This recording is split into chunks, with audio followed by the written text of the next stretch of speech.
Do you want to start making money from your podcast? Well, we talked to a Hall of Fame podcaster who is the perfect person to show you how. Dave Jackson from the School of Podcasting has written a new book entitled Profit from Your Podcast, which talks about your next steps after launch. Dave is also an amazing coach and shares some fantastic stories of past failures from podcasters that you can avoid. Let's get to it. Dave, how are you, sir? Oh, I'm glad to be here. This is going to be fun, man. Thanks for having me. I really appreciate it. I think a lot of people out there know that you are, one of the legends in the podcasting industry. And you started in, I want to say, was it 2005? 2005, yeah. Back when it was painful. There was no iTunes yet. There was no Apple. And you go to somebody and you go, hey, do you want to start a podcast? And they go, do I need an iPod for that? And you're like, no, it was just the first few years was just painful. I think about all of the problems that I've heard from recent podcasters, and it's always like, can you start one for free? What's the best microphone? Those are always like the questions. And so I can imagine over the years, you've heard all and seen all of the mistakes that a lot of podcasters have made. And I think one of them is worrying too much about all of the gear and all of the tech and all of the muck before they actually worry about what they're going to talk about. Yeah, I had a guy hire me as a client, and he had put out thousands of dollars, had this really nice video layout and nice DSLR camera and lighting and blah, blah, blah. And I'm like, he had all this, just everything was just top notch. And I'm like, great, I go, tell me about your podcast. And he goes, that's the part I need help with.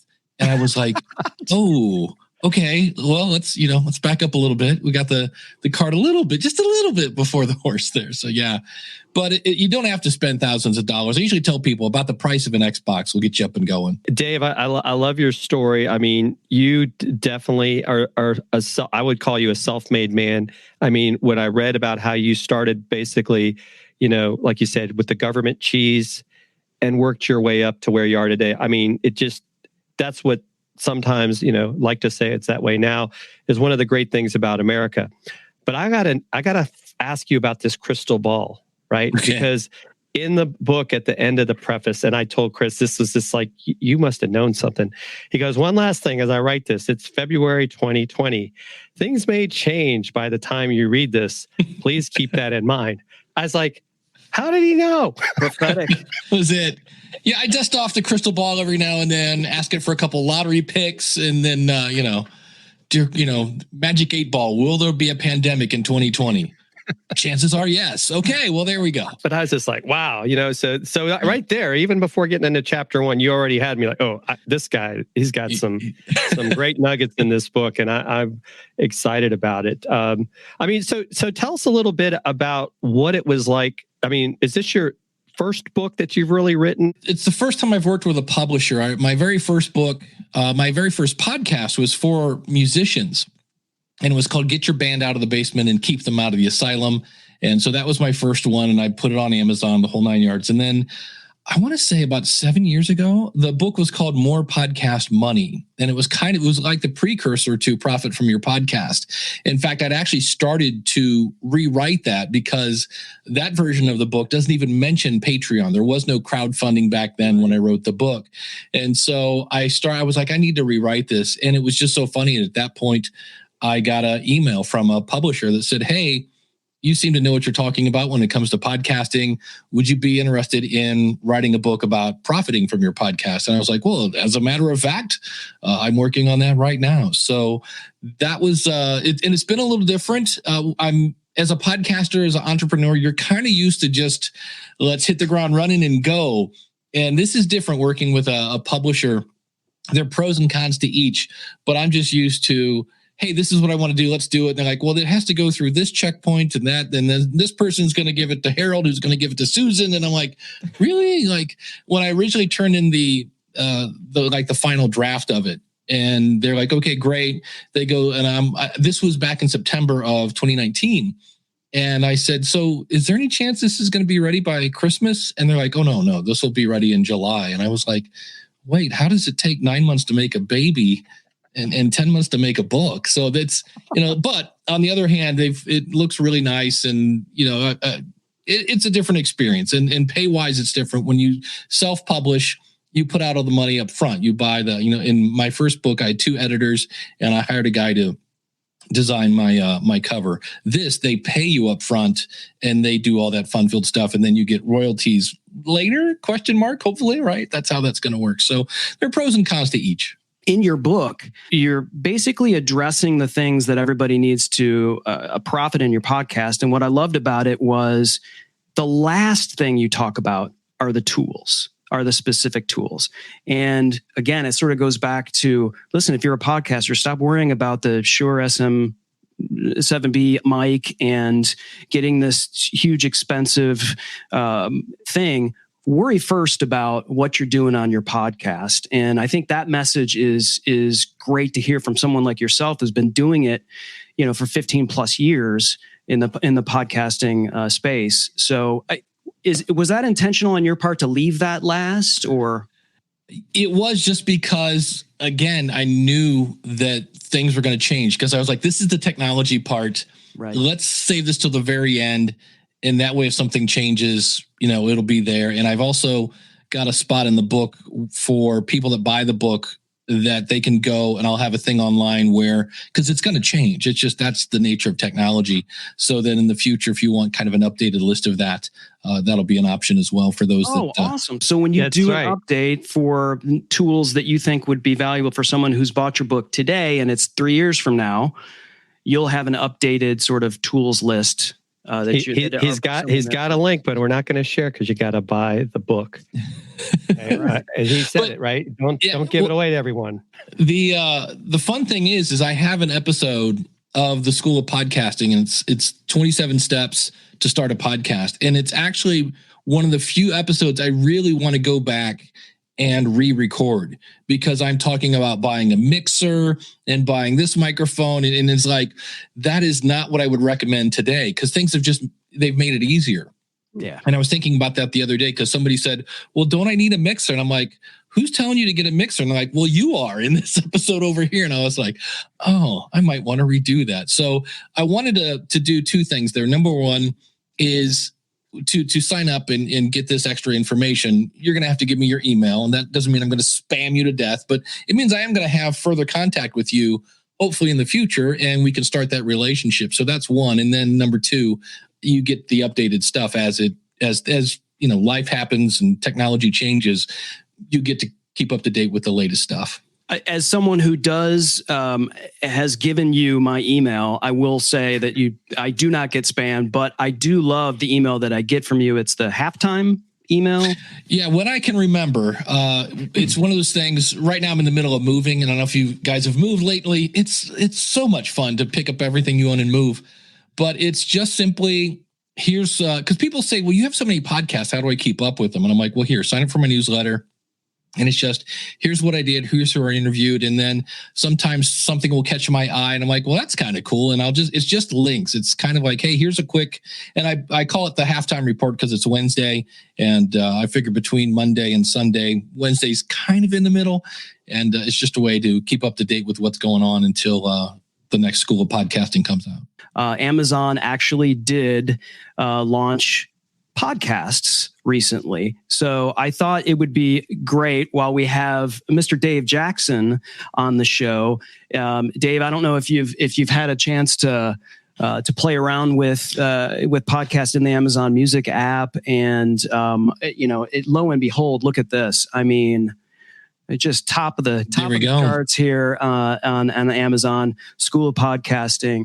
Any thoughts on Amazon launching podcasts in general? Well, number one, I love it. Just it's another phone book, for lack of a better phrase. It's something that, if you think about it, the phone books makes it easy to find whatever it is you're looking for. So to me, it's another really, really big phone book, which is great. I love the fact that the formatting of it, if you compare it to something like Spotify and some other apps that, they kind of aren't really fully embracing podcasting maybe, and all the links work and things like that. So I'm thrilled. I was like, all right, well done. And they didn't do, in the past, other companies would make a copy of your file, which created this weird, you had your normal stats and then you would have like your Amazon stats. Well, they're not doing that. So they've learned, I think, from other people's mistakes, which is a great strategy no matter what you're doing. And I'm excited. I know Rob Walsh, who's the vice president of Libsyn, on the last episode of the feed said after, I think it was a week or a day or something like that, it was already getting more attention than some apps that have been around for years. So it's one of those things where, you know, things jump in and out of podcasting and you're never sure exactly what the impact is going to be. And Rob said we probably won't know till the end of November exactly how many people are using this, but I'm just hoping that they just help promote podcasting. And, you know, that one person's like, a pod what? Right. You know, that they might actually click on that and find that. Yeah, to your point, I think I'm happy that this is just casting a wider net. There's a ton of people that don't know what a podcast is, and it being available on a massive platform like Amazon, it just can't help but be good. And if that creates more fans, more listeners of not just our content, but podcasts in general, maybe they gravitate to another app that's got more stuff going on where you can save playlists and share more easily and have all of that other stuff. But it's a gateway, right? And I think when Spotify launched, it was kind of the same thing. I mean, it kind of was a podcast app, but it was a music app, and there was. But just think of the impact for podcasts in general to be able to just cast that wider net. Yeah, and I just refer to her as the woman in the tube so we don't set off people's little hockey puck on your desk. But from what I understand, it's going to be easier to call up a podcast via your voice now that they have that set in. But in the past, they were using TuneIn as their default. So I'm sure TuneIn is just thrilled that Amazon has got into the podcasting space because they've now, as you might imagine, that's now the default for if you're going to use your voice to call a podcast, that they'll be using that. So it's awesome. I'm glad to see them. Yeah. So, yeah, I wonder if you've already spoken to the woman with the name that starts with A and the puck on your desk. If you've already synced that with another player, if they'll sort of supersede that and redirect you to, or will they just, like, out of consumer experience and user experience, maybe they just kind of let that go, and all new devices will have that, you know, inherently in them. Yeah, I think if you haven't said anything in the app,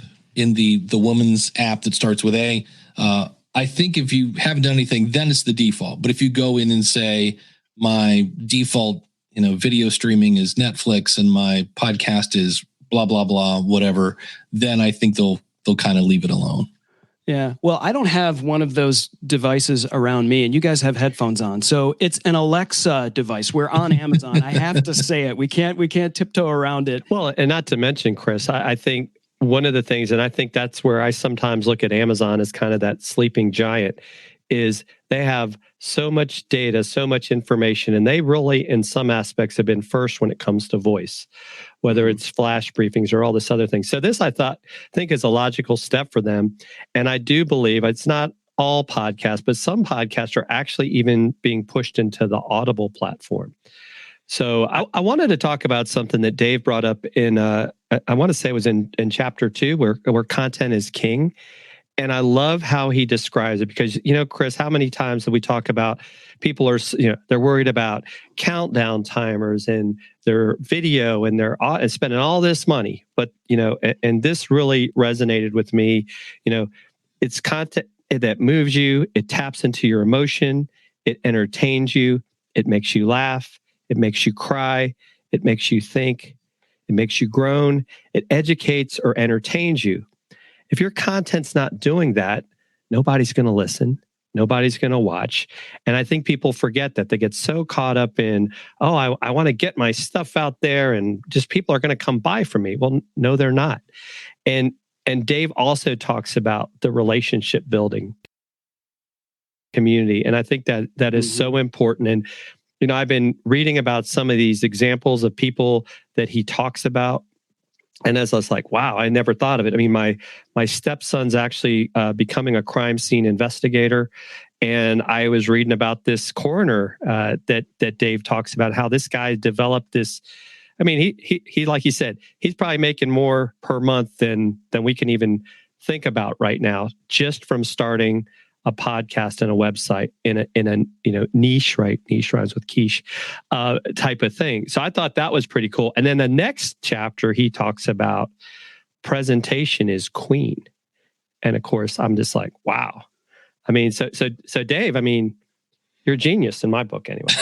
Oh, I appreciate that. Yeah, you're talking about Darren Dake, who does the Corner Talk.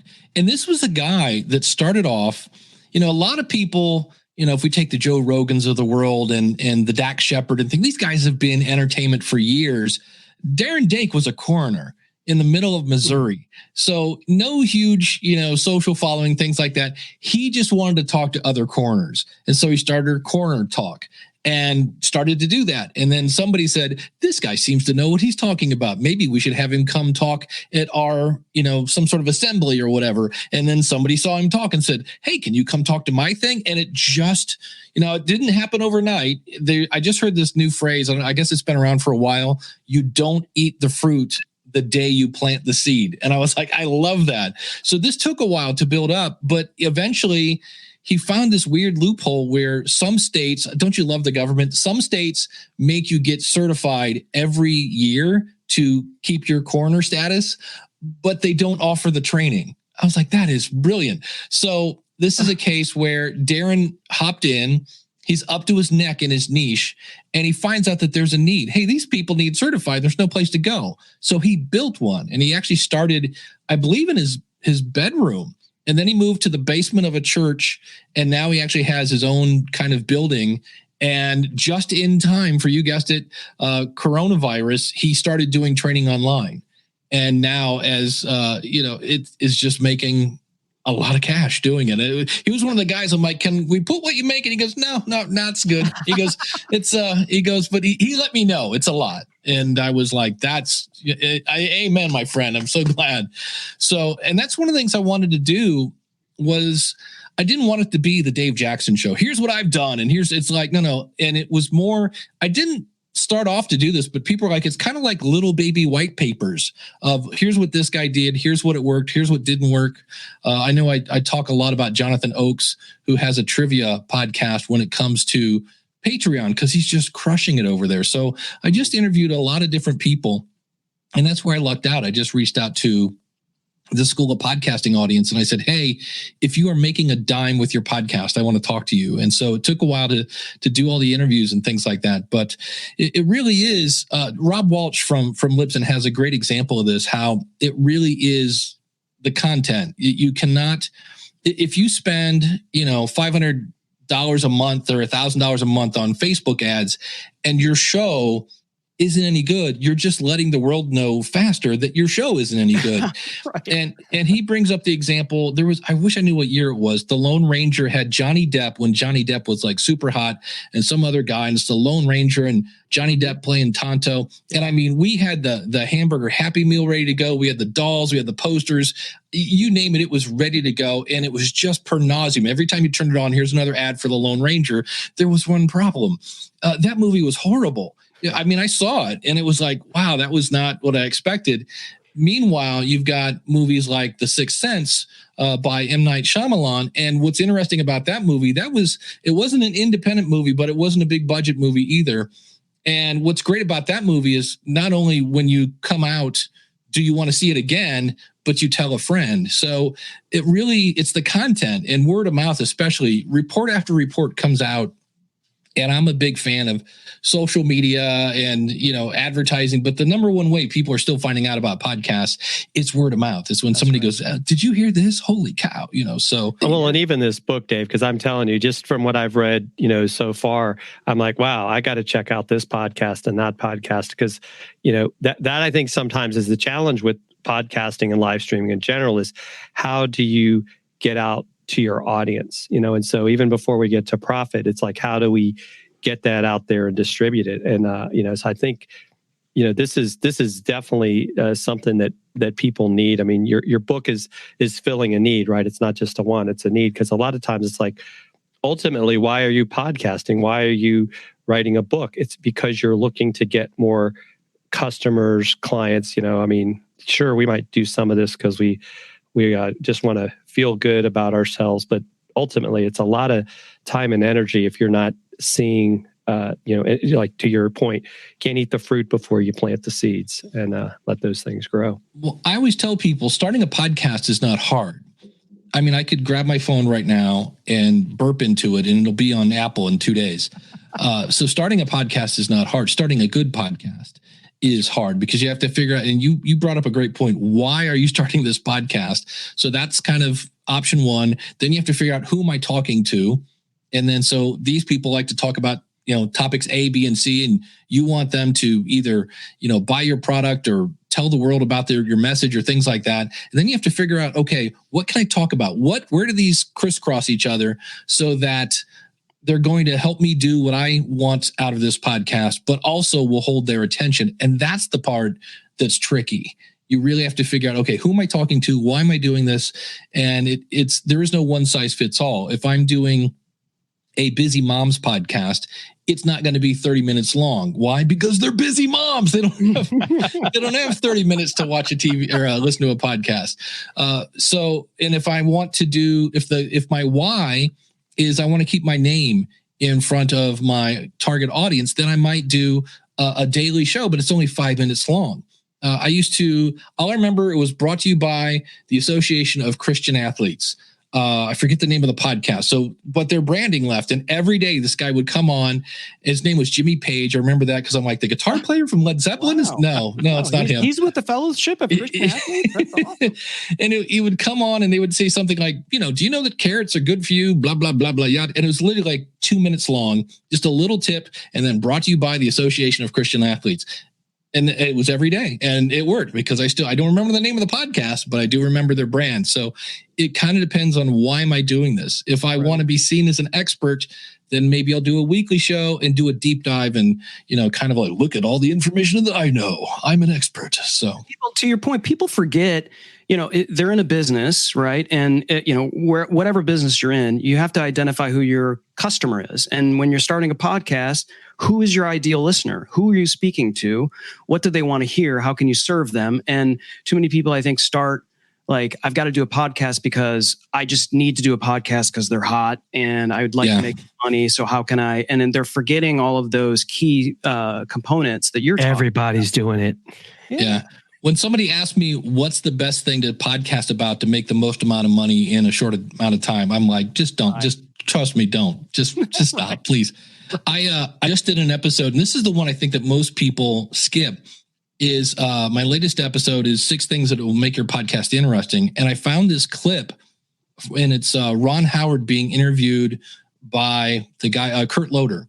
You might remember him from MTV. And Ron Howard has had a few successes under his belt, Apollo 13, et cetera, et cetera.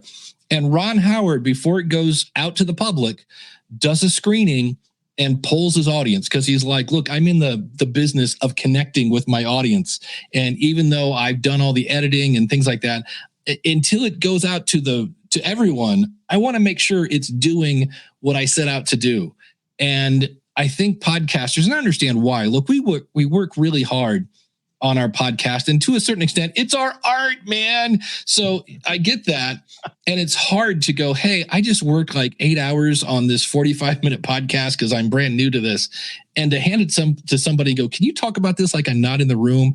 Takes a little bit of courage. But if we go back to marketing, if it's not connecting with your audience yet, then you really don't want to go tell everybody yet. It's like, here, check out this product. It doesn't work yet, but here, I worked a long time on it. So, and that's tough. And that's where, again, but what's great is when you finally do figure out what your audience wants and you do see that it's working. Okay, now when it's time to, amplify that with some advertising or, going on other shows to promote it or whatever you're going to do to get the word out. But I do see that as, and I understand why. I always, when I see somebody and I go, well, are you getting any good feedback? Did you do any kind of focus group? And they go, well, my mom said it was good. All my family and my friends. And I'm like, yeah, mom is always going to say it was good, for the record. So, you need to do a little more than that. That reminds me, you do a show where you'll sit down with a podcaster.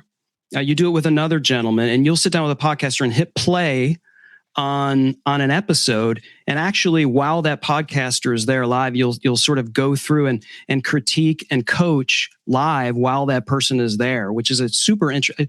I forget what's the name of the show again. It's called the Podcast Review Show, and there's a few examples of this in the book. Am I going to be that guy? It's in the book. I don't want to be that guy, but anyway, you're already that guy. You wrote it. It's your book. But this is what happens: is you jump into your niche. And like Daniel J. Lewis is one. Daniel J. Lewis from the Audacity to Podcast.com. Daniel was a web designer and a graphic person and thought he was going to be promoting his web design business, but his show is called the Audacity to Podcast.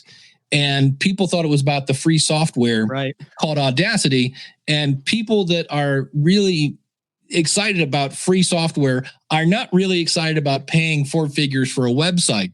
But what Daniel did was he figured out, well, what are these? I have an audience. What do they need? And that's when, they need a way. They really like reviews and they like all this other stuff. So he made products for the audience that assembled. And that's what I did with a podcast review show when I first started off. And people are like, hey, this is cool. Can you listen to my podcast and let me know what you think about it? And I started doing that. And after a while, I was like, this is taking, if I really do a good job here, this is taking like 3 hours. I can't do this for free forever. And so I just started charging people for it and thinking, are they really going to? And yes, if you can, what happens almost with every product is what you're selling is transformation.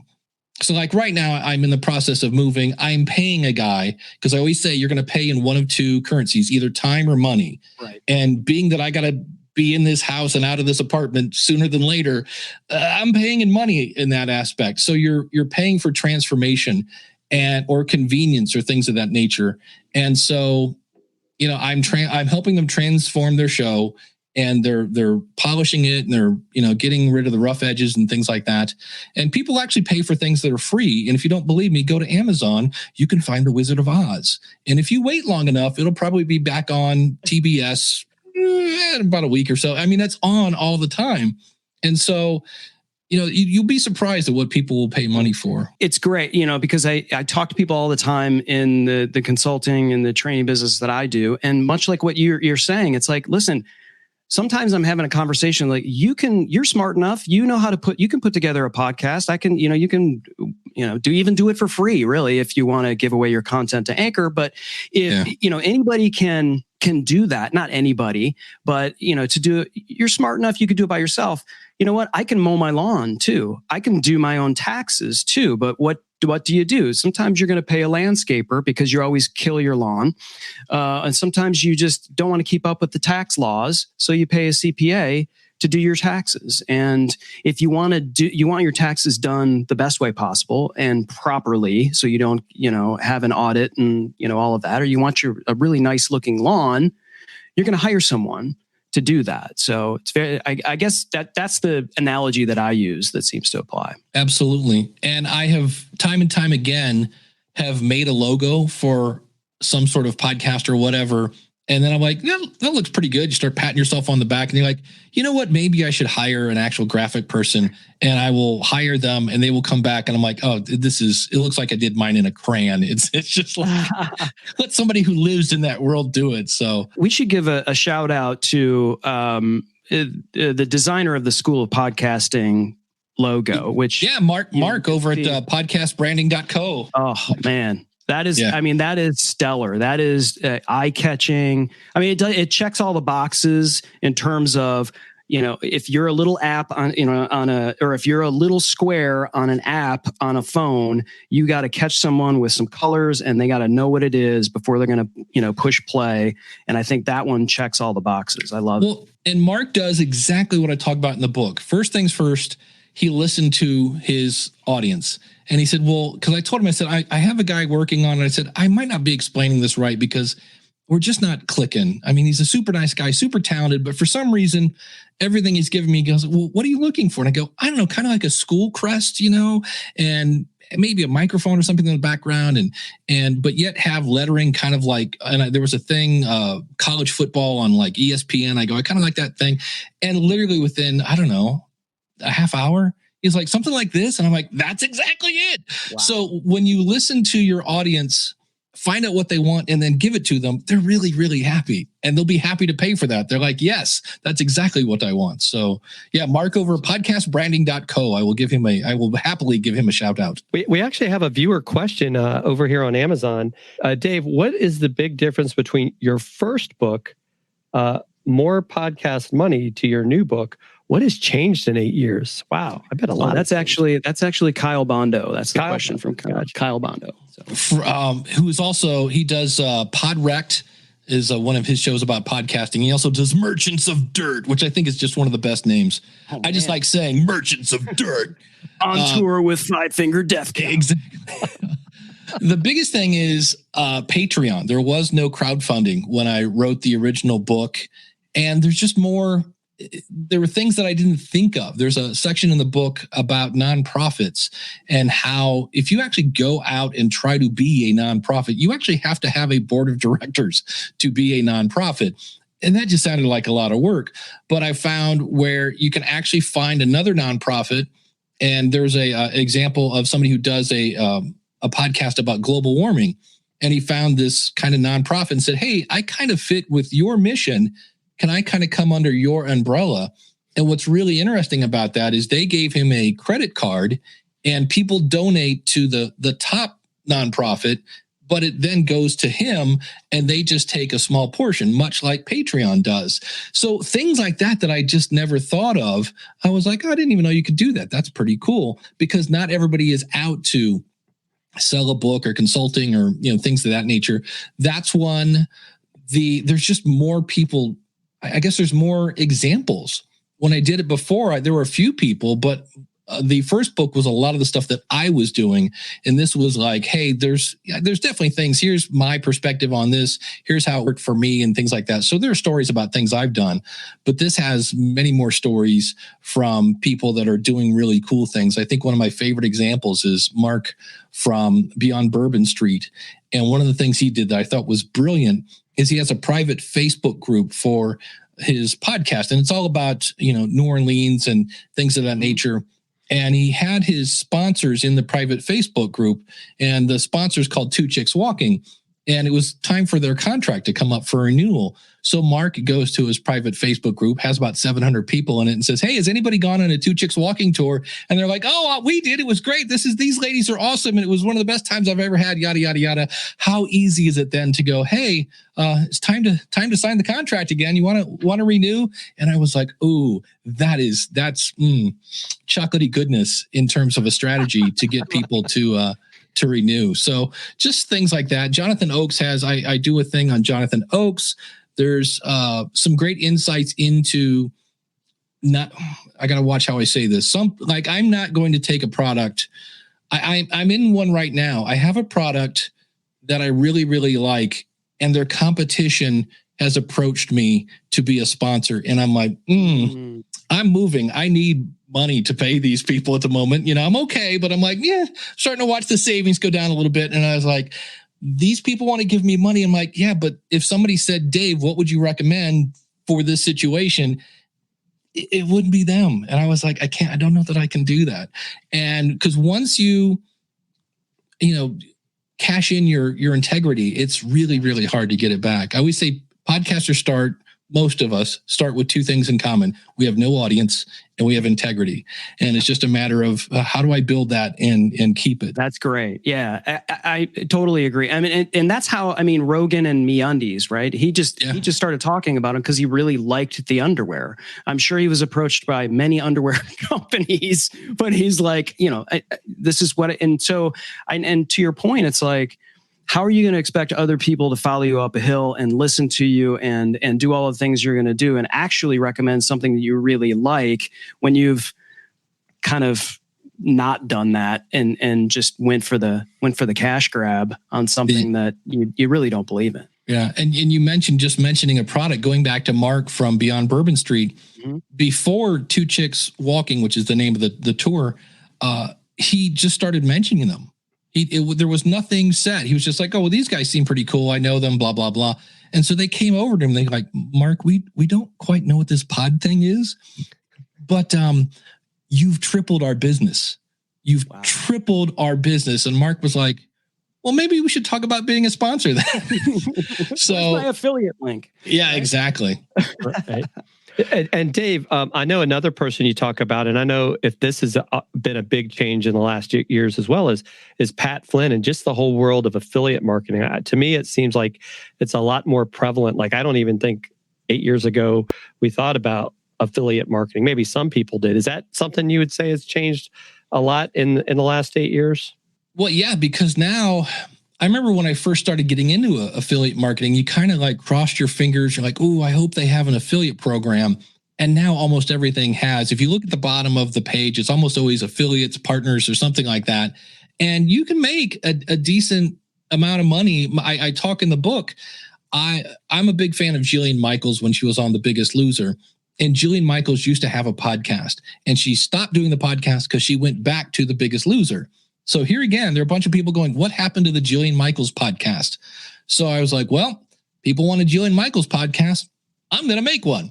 So I made the Jillian Michaels podcast. I explained to people that I am not Jillian Michaels, but I really liked her. And I would read her blog and I would basically stalk her in a very loving, polite way and talk about what she's doing on Facebook. And that woman put her name on anything. And all of it had affiliate marketing to it. And my favorite was she came out with an audiobook. She had like 4 books out. This was the first one that was an audiobook that she read. And I went to them. I had an affiliate program with Audible. And I said, hey, if you want to hear Jillian read her book, you can get it for free. Here's the link. And that was a nice 4-figure affiliate check. So with the right product and the right audience, I talk about, I have a weight loss show. If I stood up, it does not look like I do a weight loss show, but I'm trying, doggone it. And I was promoting the Total Gym for a year because I had one. I liked it. I always tell people that's a great way, especially with affiliate marketing, go to your favorite products and see if they have an affiliate program.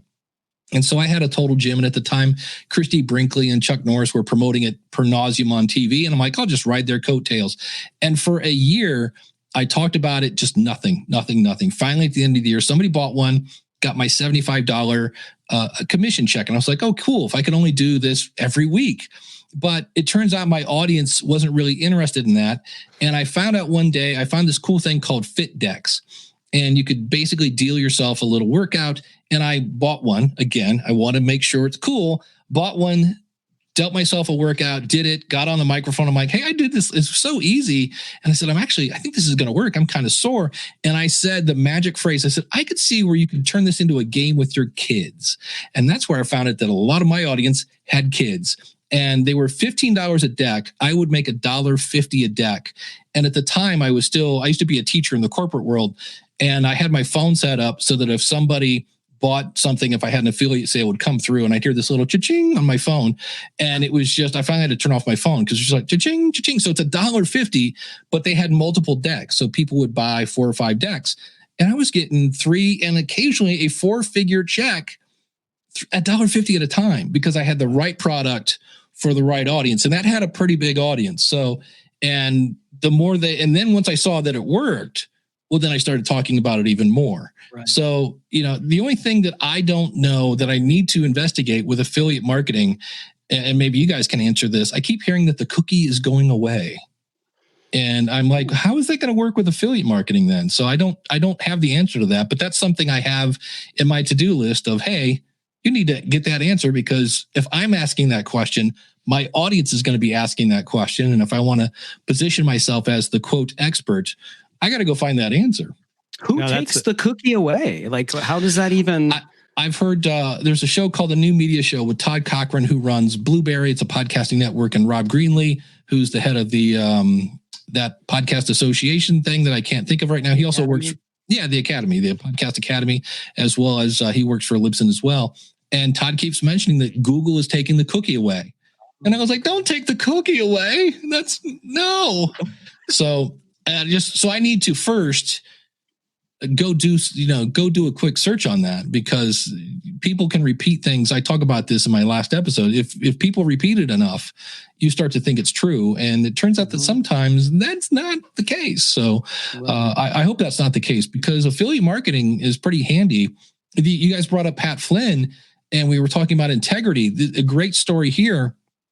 Pat makes $1 gazillion a month with Bluehost, which is a media host, or a web host.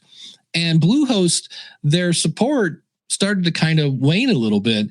And again, if you're recommending something for somebody, that's kind of your brand. You're lending your brand to kind of them. And he started to get complaints, and he actually set up a meeting and went to the Bluehost like corporate building and said, hey, here's the deal. You either fix this. Oh, by the way, here's the gazillions of customers I've sent you. You either fix this or I'm going to start promoting somebody else. And you better bet that from what Pat said, he now has like a dedicated Pat Flynn support person at Bluehost because he sends them so many customers. That's a matter. Yeah. So that's the power of being an influencer, but also Pat knows that's his brand. And if he starts recommending something that isn't that good, and then he says, oh, but I really love this stuff. If you've ever had a kid lie to you, if you're a parent and you're like, what do you mean you weren't at Joey's house? Well, then the next time, where are you going? Oh, we're just going to go hang down at the pizza place. And you're like, are you really hanging down? Right. So it's hard to get your trust back if you let it dissolve. If you're Pat Flynn is like this level, right? So if you're someone that is, at the very thin line on the pie chart of people who are making that level of money on affiliate marketing, that's you can do that. But a lot of people that are, living on rented land that is affiliate marketing, and that's like a huge component of their business. Like to your point, it's like if the cookie goes away, what does that mean if you're counting on that for a good bit of your income? It's like you make sure you diversify what you got going on with your income for sure. And that's really one of the themes towards the end of the book I talk about. There are people like Jordan Harbinger that is just killing it with ads on his show. And there are people like Pat now Pat is a great example. Pat has advertising. He has great affiliate stuff, and he has his own products. So if one goes down, the other one might go up, or it'll even itself out. Whereas if you're just doing affiliate stuff, so like when Amazon changed some of their structure, some people really got upset about that, but it is what it is.